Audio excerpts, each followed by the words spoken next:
When you hear the name Stephen Fleming, you think of composure, tactical brilliance, and one of New Zealand's most respected cricket captains.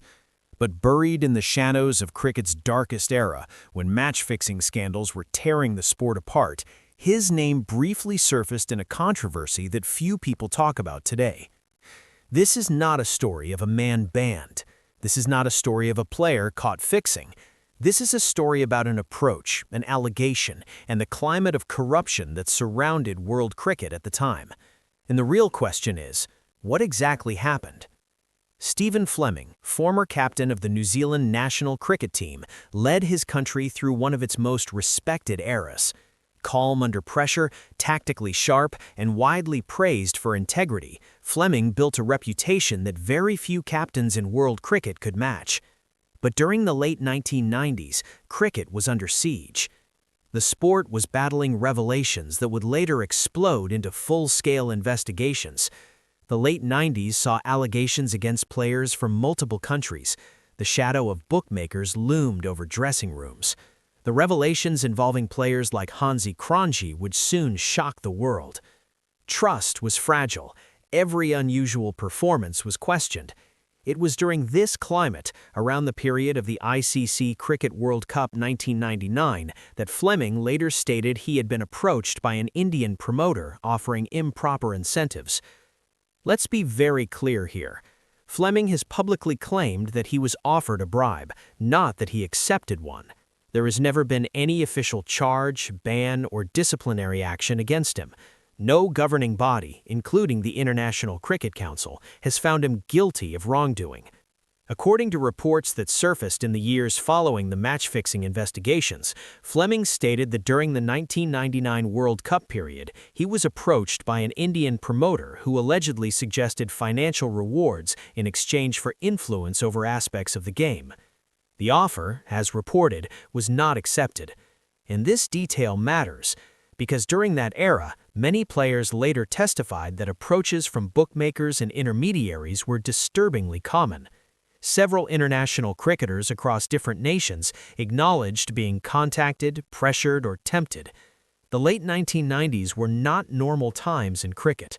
Bookmakers were bold, middlemen were aggressive, cricket boards were slow to act, anti-corruption units were still in their infancy.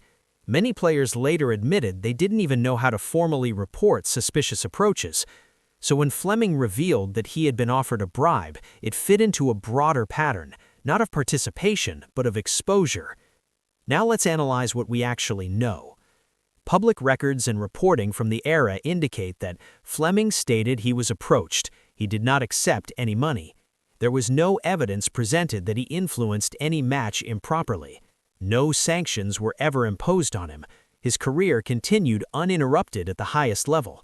This is crucial, because in the corruption wave that followed, several players across nations were banned, fined, or formally investigated.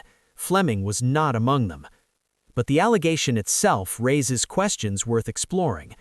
Why would an alleged promoter approach him? Why target a New Zealand captain? Was it random, strategic, opportunistic? At the time, New Zealand was considered competitive but not dominant. Targeting a captain, the tactical brain of a team, would theoretically offer influence without needing to corrupt multiple players. If someone were attempting manipulation, a captain would be a logical target. Yet there is no evidence that any New Zealand match during that tournament was fixed. Statistical reviews of New Zealand's performances during the 1999 World Cup do not reveal anomalies consistent with proven fixing patterns seen in other cases from that era. Their results aligned with expectations relative to team strength and opposition quality. This strengthens Fleming's position rather than weakens it. Another important point, Fleming has maintained over the years that he rejected the approach and did not engage further. His disclosure fits into a pattern seen later when players began speaking openly once investigations into global corruption began. Speaking up after the fact can be viewed two ways. Skeptics might say, why not report it immediately? Defenders argue, at that time, formal reporting mechanisms were unclear, and players often handled approaches privately by simply refusing. To understand this context, remember that cricket's anti-corruption unit was only formally strengthened after the major fixing scandals broke publicly. Systems that exist today, hotlines, mandatory reporting rules, undercover monitoring, were either weak or non-existent. So the absence of a formal report in 1999 does not automatically imply wrongdoing. It reflects the era's structural weakness. Let's address the word proof. There is proof that match-fixing approaches were widespread in the 1990s. There is proof that players from multiple nations were contacted. There is proof that cricket authorities later admitted oversight failures. There is no proof that Stephen Fleming accepted any bribe. There is no proof that he fixed a match. There is no financial gain tied to corruption. And that distinction matters. When exposing a controversy, the goal is not to create guilt where none has been established. The goal is to examine facts, patterns, and unanswered questions. If someone watching this expects a hidden bank transfer, secret tape recording, or confession, none exist in public record regarding Fleming.